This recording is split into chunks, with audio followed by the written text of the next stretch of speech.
일본 혼다. 그 정밀함의 상징이자 기술 강국의 자존심, 그 혼다가 멈춘 이유를 아시나요? 단 하나의 부품, 작은 조각 하나가 전기차 생산 라인을 완전히 멈춰 세웠습니다. 그런데 더 이상한 건 그 상황에서 혼다는 두 차례나 한국 기업에 도움을 요청했고, 한국은 두 번 모두 그 요청을 거절했다는 사실입니다. 도대체 그들 사이에는 어떤 일이 있었던 걸까요? 그리고 혼다는 왜 업계 내부를 충격에 빠뜨릴 만큼 자존심을 내려놓는 결정을 하게 되었을까요? 지금부터 혼다를 멈추게 만든 단 하나의 부품과 그 이면에 감춰져 있던 신뢰와 철학의 진짜 이야기를 공개합니다. 저는 사카이 유스케입니다. 혼다 기술연구소에서 전기차 기술 전략부 부장으로 일하고 있죠. 원래는 소니에서 반도체 개발을 했는데 혼다가 전기차 시대를 준비하면서 저를 스카우트했습니다. 공급망 리스크를 관리하는 게 제 전문 분야였거든요. 동료들은 저를 사람보다 시스템을 믿는 남자라고 부릅니다. 숫자와 데이터로 모든 걸 판단하는 게 제 스타일이었으니까요. 그날도 평범한 월요일 아침이었습니다. 커피를 마시며 테스트 보고서를 검토하고 있었죠. 신모델 개발이 막바지 단계였는데 갑자기 테스트팀에서 긴급 연락이 왔습니다. 전력 제어 모듈에서 심각한 문제가 발생했다는 겁니다. 고온 환경 테스트 중에 중국산 부품이 완전히 실패했다는 보고였죠. 저는 커피잔을 내려놓고 즉시 현장으로 달려갔습니다. 엘리베이터 안에서도 불안감이 커졌죠. 이 시점에서 문제가 생기면 전체 일정이 틀어집니다. 테스트 책임자인 야마구치가 창백한 얼굴로 저를 맞았죠. 그의 표정만 봐도 상황이 얼마나 심각한지 알 수 있었습니다. 모니터에는 빨간색 경고 표시가 가득했습니다. 섭씨 85도에서 출력이 40%나 떨어진 겁니다. 이건 단순한 불량이 아니었습니다. 설계 자체의 문제였죠. 야마구치가 떨리는 목소리로 말했습니다. 이대로라면 전체 생산을 중단해야 한다고 말이죠. 다행히 저는 이미 다변화 전략을 추진하고 있었습니다. 리스크 관리의 기본이니까요. 한국, 대만, 중국 세 곳의 부품을 동시에 테스트하고 있었거든요. 야마구치에게 다른 부품 테스트 결과를 물었습니다. 그가 노트북을 열어 데이터를 보여줬죠. 대만 제품도 기준에 미달이었습니다. 오직 한국 부품만 모든 조건을 통과했다고 말입니다. 하지만 바로 그 순간 조달팀 과장 오카모토가 헐레벌떡 뛰어들어왔습니다. 얼굴이 하얗게 질려 있었죠. 숨을 고르며 말했습니다. 한국 업체가 재계약을 거절했다는 소식이었습니다. 아무런 설명도 없이 그냥 계약을 연장하지 않겠다는 통보만 왔다는 겁니다. 오늘 오전 9시에 받은 이메일이라고 했죠. 저는 처음으로 당황했습니다. 성능 테스트는 완벽했는데 왜 갑자기 거절한 걸까요? 제가 놓친 게 있었던 걸까요? 숫자로는 설명할 수 없는 무언가가 있었던 겁니다. 제 머릿속이 복잡해지기 시작했습니다. 저는 즉시 법무팀과 조달팀을 소집했습니다. 긴급 회의를 열었죠. 계약서를 다시 한 줄 한 줄 검토했습니다. 변호사 3명이 달라붙어 살펴봤지만 법적으로는 아무런 문제가 없었습니다. 연장 조항도 없었고 한국 측은 정당하게 계약 종료를 통보한 겁니다. 우리가 할 수 있는 건 아무것도 없었죠. 오후에 열린 기술팀 회의는 더 암울했습니다. 야마구치가 단호하게 말했습니다. 대체 부품은 없다고 말이죠. 현재 시장에 나와 있는 제품 중에 우리 사양을 만족시키는 건 한국 제품뿐이라는 거였습니다. 자체 개발하려면 최소 18개월이 필요한데 신모델 출시까지는 6개월밖에 남지 않았습니다. 이대로라면 출시 일정을 포기해야 했죠. 저는 직접 한국 측에 연락했습니다. 국제전화를 걸어 담당자와 통화를 시도했죠. 하지만 담당자는 이미 결정된 사항이라며 더 이상 논의할 게 없다고 했습니다. 그래도 포기할 수 없어서 면담을 요청했죠. 직접 만나서 이야기하고 싶다고 간청했습니다. 하지만 돌아온 답변은 차가웠습니다. 보안 정책상 외부 기업 방문을 제한한다는 형식적인 답변뿐이었죠. 중소기업이 일본 대기업의 면담 요청을 거절한 겁니다. 이런 일은 제 경력에서 처음이었습니다. 뭔가 심상치 않다는 느낌이 들었죠. 오카모토가 조심스럽게 말했습니다. 개인적으로 알고 지내던 한국 기업 담당자와 비공식적으로 연락해봤는데 뭔가 신뢰 문제가 있는 것 같다고 말이죠. 구체적인 내용은 말하지 않았지만 혼다를 믿을 수 없다는 뉘앙스였다는 겁니다. 배신감 같은 게 느껴졌다고 전했습니다. 신뢰 문제라니. 저는 이해할 수 없었습니다. 우리는 항상 계약을 준수했고 대금도 정확히 지불했죠. 기술 사양도 명확했고 품질 기준도 투명했습니다. 도대체 무엇이 문제였을까요? 제가 아는 한 우리는 완벽한 비즈니스 파트너였는데 말입니다. 그날 밤 저는 사무실에 혼자 남아 모든 서류를 다시 검토했습니다. 이메일, 회의록, 테스트 보고서까지 전부 살펴봤죠. 새벽 1시, 2시가 지나도 집중했습니다. 그리고 새벽 3시쯤 이상한 점을 발견했습니다. 중국 협력사와 주고받은 기술 문서에 한국 부품의 설계 정보가 일부 포함되어 있었던 겁니다. 제 등골이 서늘해졌습니다. 이게 문제의 시작이었을까요? 다음 날 아침 일찍 저는 보안팀을 불렀습니다. 팀장에게 직접 지시했죠. 지난 6개월간 서버 접근 기록을 전부 조사해달라고 요청했습니다. 특히 한국 업체 관련 파일에 대한 접근 내역을 중점적으로 살펴달라고 했죠. 보안팀은 즉시 작업에 들어갔습니다. 3일 후 충격적인 보고서가 도착했습니다. 중국 협력사가 한국 업체의 설계 정보에 20회 이상 접근을 시도했다는 내용이었습니다. 더 놀라운 건 일부 시도는 우리 직원의 계정을 통해 이루어졌다는 거였죠. 물론 우리 보안 시스템이 대부분 차단했지만 시도 자체가 문제였습니다. 보안팀장이 설명했습니다. 중국 측이 우리와의 기술 교류를 빌미로 한국 데이터에 접근하려 했다는 거죠. 한국 기업 입장에서는 혼다가 정보를 공유한다고 오해할 만했습니다. 우리가 중간에서 다리 역할을 한 셈이 된 거죠. 저는 처음으로 깨달았습니다. 기술 협력에서 가장 중요한 건 성능이 아니라 신뢰라는 것을 말이죠. 그날 오후 임원 전략 회의를 소집했습니다. 다나카 전무가 직접 참석했죠. 회의실 분위기는 무거웠습니다. 저는 상황을 솔직하게 보고했습니다. 한국 부품 없이는 신모델 출시가 불가능하다고 말입니다. 그리고 문제는 계약이 아니라 신뢰 회복이라고 설명했죠. 회의실이 조용해졌습니다. 다나카 전무가 손가락으로 테이블을 두드리며 생각에 잠겼죠. 한 임원이 불만을 터뜨렸습니다. 왜 중소기업 하나 때문에 이렇게까지 해야 하냐고 말입니다. 혼다의 자존심은 어디 갔냐는 거였죠. 다른 임원들도 동조하는 분위기였습니다. 하지만 다나카 전무가 조용히 물었습니다. 그럼 대안이 있냐고 말이죠. 6개월 안에 대체품을 찾을 수 있냐고 되물었습니다. 아무도 대답하지 못했습니다. 현실적으로 불가능하다는 걸 모두가 알고 있었으니까요. 저는 제안했습니다. 직접 한국에 가서 진정성을 보여주자고 말입니다. 단순한 비즈니스 미팅이 아니라 신뢰를 회복하기 위한 진짜 노력을 해야 한다고 주장했죠.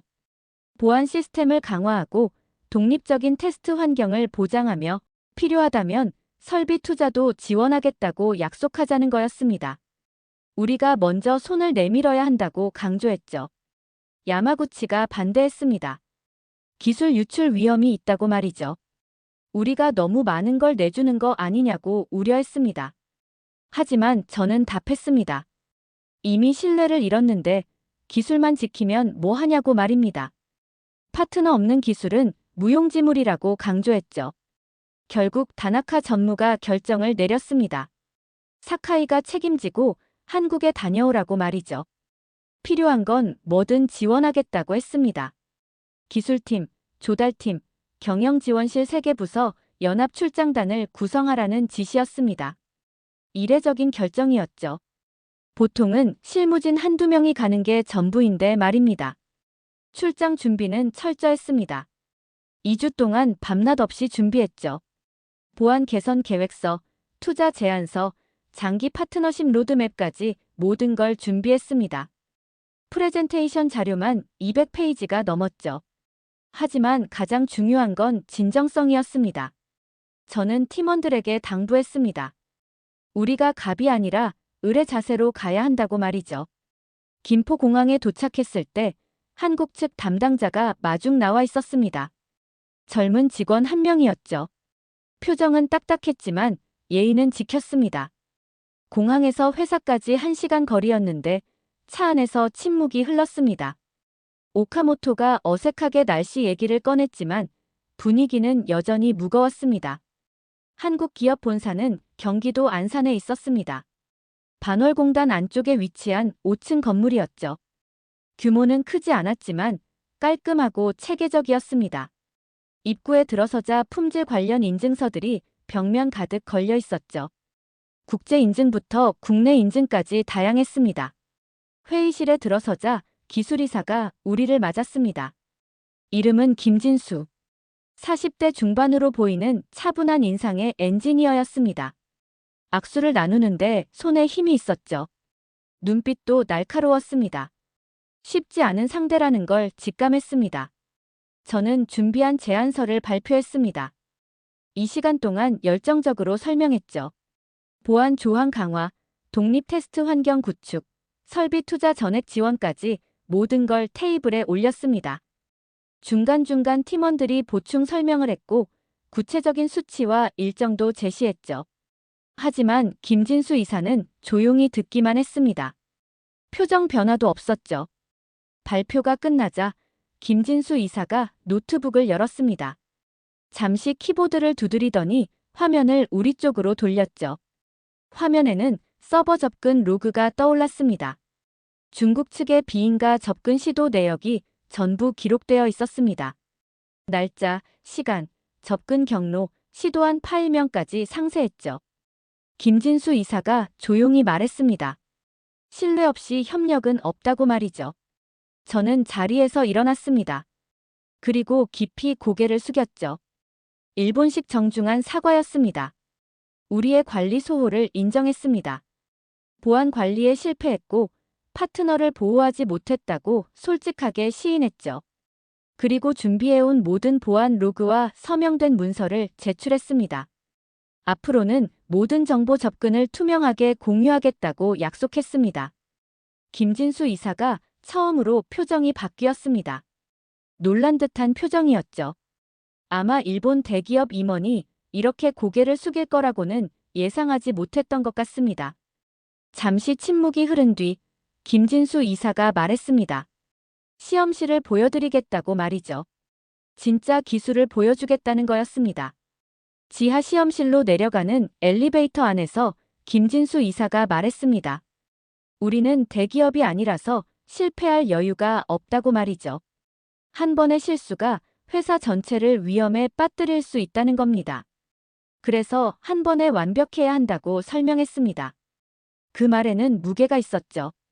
시험실 문이 열리자 저는 놀랐습니다. 규모는 작았지만 최신 장비들이 빼곡했죠. 극한 환경 테스트 챔버, 진동 시험기, 열충격 시험기, 전자파 측정 장비까지 모든 게 갖춰져 있었습니다. 대기업 연구소와 비교해도 손색이 없었죠. 오히려 더 체계적으로 보였습니다. 한 젊은 엔지니어가 테스트를 시연했습니다. 이름은 박성민이라고 소개했죠.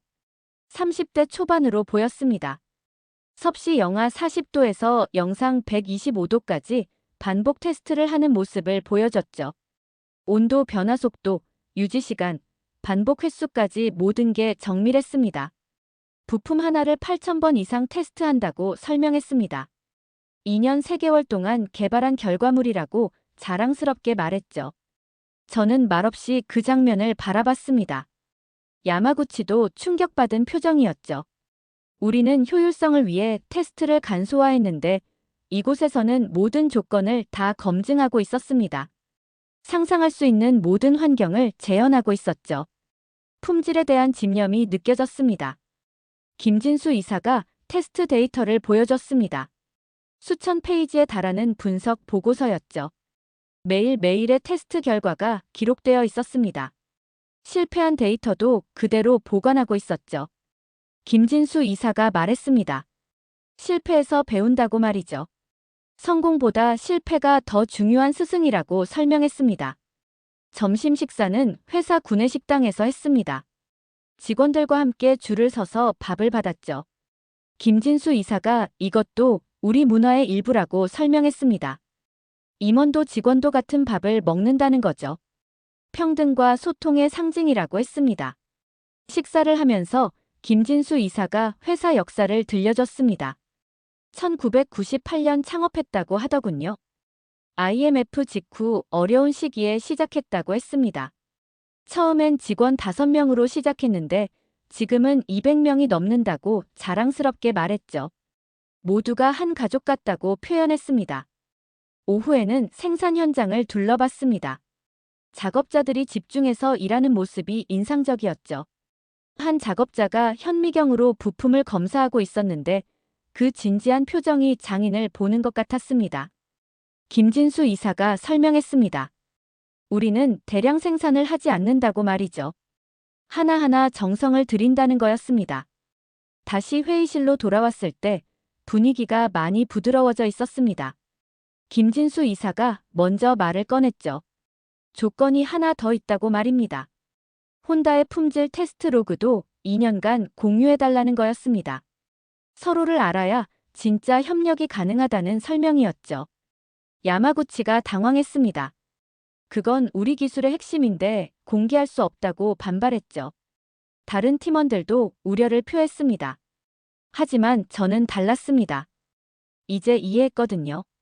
김진수 이사는 일방적인 관계가 아니라 진짜 파트너십을 원한다는 것을 말이죠. 저는 팀원들을 설득했습니다. 우리가 기술 우위를 지키려다가 시장 자체를 놓칠 수 있다고 말이죠. 투명한 관계만이 지속 가능한 협력을 만든다고 강조했습니다. 신뢰는 주고받는 거라고 설명했죠. 결국 야마구치도 동의했습니다. 다른 선택지가 없다는 것도 있었지만 오늘 본 것들이 그를 변화시킨 것 같았습니다.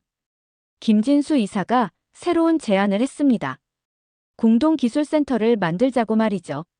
단순한 공급 관계가 아니라 함께 연구하고 개발하는 진짜 파트너가 되자는 거였습니다. 한국과 일본의 기술을 융합해서 더 나은 제품을 만들자는 비전이었죠. 명칭도 정했습니다. H이노바 랩 1호라고 말이죠.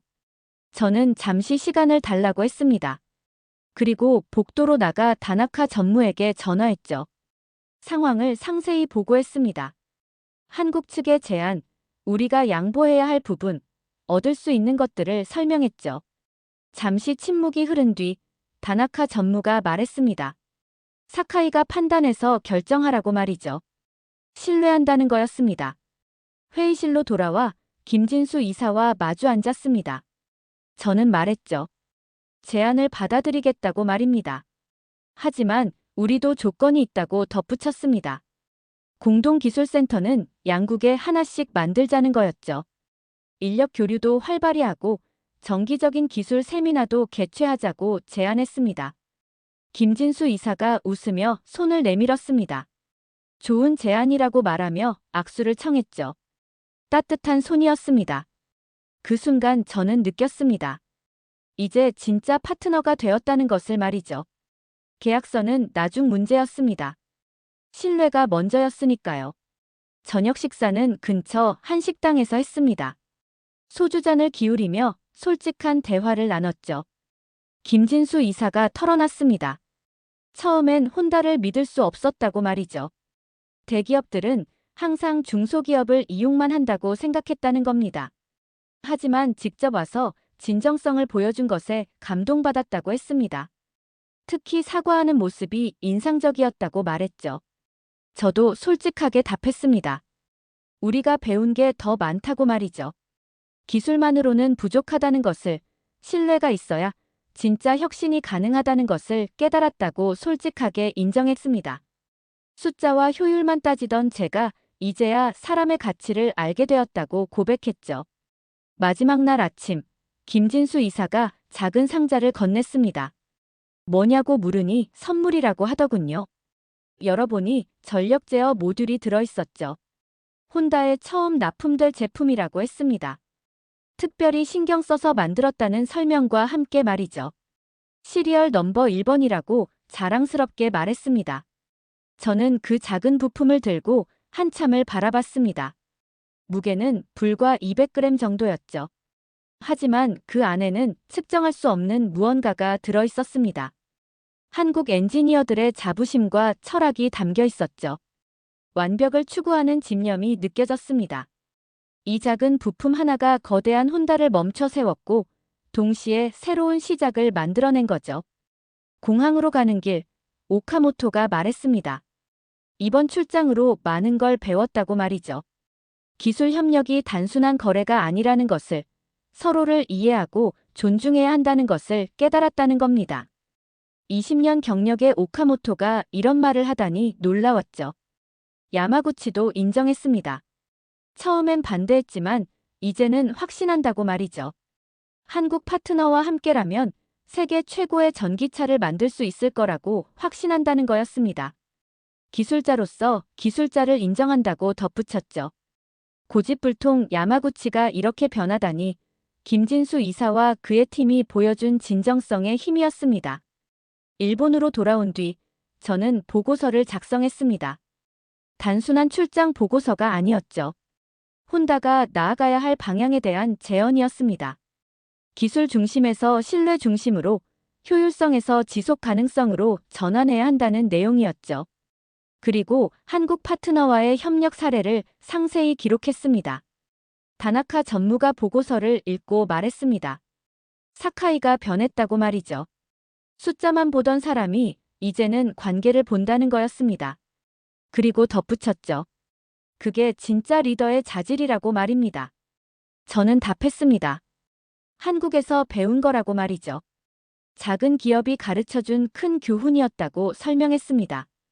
6개월 후 혼다의 신형 전기차가 출시됐습니다. 예정대로였죠. 전력 제어 모듈은 완벽하게 작동했고 시장 반응도 뜨거웠습니다. 첫 달 판매량이 목표치를 30%나 초과했죠. 업계에서는 혼다의 부활이라고 평가했습니다. 하지만 진짜 성과는 따로 있었습니다. H이노바 랩이 정식으로 문을 열었습니다. 한국 안산과 일본 도치기에 동시에 오픈했죠.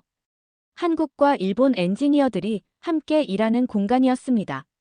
첫 프로젝트는 차세대 배터리 관리 시스템이었죠. 양국의 기술이 만나 시너지를 내고 있었습니다. 첫 3개월 만에 특허 5건을 출원했죠. 김진수 이사가 개소식에서 말했습니다. 기술은 국경이 없다고 말이죠. 중요한 건 서로를 이해하고 존중하는 마음이라고 강조했습니다. 그리고 재미있는 에피소드를 하나 공개했죠. 처음 혼다 팀이 왔을 때 정말 거절하려고 했는데 사카이 부장이 고개 숙이는 모습을 보고 마음이 바뀌었다고 말입니다. 저도 인사말에서 같은 메시지를 전했습니다. 경쟁이 아닌 협력이 미래라고 말이죠. 그리고 덧붙였습니다. 혼다는 한국에서 기술보다 중요한 것을 배웠다고 말입니다. 그것은 바로 겸손과 신뢰의 가치였다고 강조했죠. 언론에서는 이례적인 협력이라고 대서특필했습니다. 일본 대기업이 한국 중소기업과 대등한 파트너십을 맺었다는 게 화제였죠. 일본 경제신문은 일면 톱기사로 다뤘고 한국 언론도 큰 관심을 보였습니다. 하지만 저희에게는 자연스러운 선택이었습니다. 서로의 강점을 인정하고 약점을 보완하는 관계였으니까요. 1년이 지난 지금 놀라운 변화들이 일어났습니다. H이노바 랩은 3호점까지 확장됐고 직원도 300명을 넘어섰죠. 공동 개발한 기술들이 혼다 전 차종에 적용되기 시작했습니다. 매출도 크게 늘었지만 더 중요한 건 기업 문화의 변화였죠. 혼다 내부에서도 변화가 시작됐습니다. 협력사를 대하는 태도가 달라졌죠. 일방적인 요구가 아닌 상호 존중의 관계를 만들어가기 시작했습니다.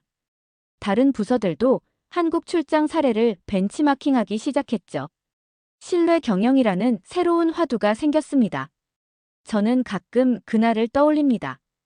한국 부품업체가 계약을 거절했던 그날 말이죠. 만약 그때 그들이 거절하지 않았다면 우리는 여전히 일방적인 갑을 관계에 머물렀을 겁니다. 진정한 파트너십이 무엇인지 깨닫지 못했겠죠. 어쩌면 그 거절이 혼다에게는 가장 큰 선물이었는지도 모릅니다. 최근 김진수 이사를 다시 만났습니다. 일본에서 열린 기술 포럼에서였죠. 김진수 이사가 기조연설을 했는데 주제가 인상적이었습니다. 기술의 미래는 신뢰에 있다는 내용이었죠. 연설 후 저에게 다가와 말했습니다. 혼다 덕분에 우리도 성장했다고 말이죠. 진짜 파트너란 함께 성장하는 거라고 웃으며 말했습니다. 기술 개발은 계속됩니다. 전기차 시장은 더욱 치열해지고 있죠. 하지만 이제 저는 두렵지 않습니다. 믿을 수 있는 파트너가 있으니까요. 아무리 뛰어난 기술도 신뢰 없이는 무용지물이라는 것을 이제는 확실히 압니다. 그리고 진정한 혁신은 서로를 존중하는 관계에서 나온다는 것을 깨달았죠. 마지막으로 한 가지 더 말씀드리고 싶습니다. 비즈니스는 숫자로 시작하지만 결국 사람으로 완성됩니다. 제가 한국에서 배운 가장 중요한 교훈이죠. 여러분도 기억하셨으면 좋겠습니다. 성공의 열쇠는 기술이 아니라 신뢰라는 것을 말입니다. 그리고 한 가지 더, 때로는 거절이 새로운 시작이 될 수 있다는 것도 잊지 마시길 바랍니다.